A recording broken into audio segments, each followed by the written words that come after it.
والشمس وضحاها والقمر إذا تلاها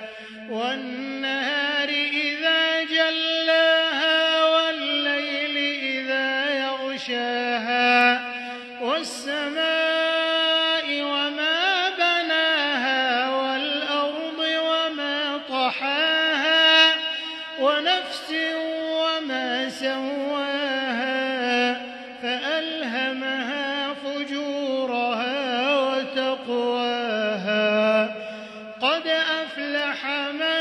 زكاها وقد خاب من دساها كذبت ثمود بطغواها إذ انبعث أشقاها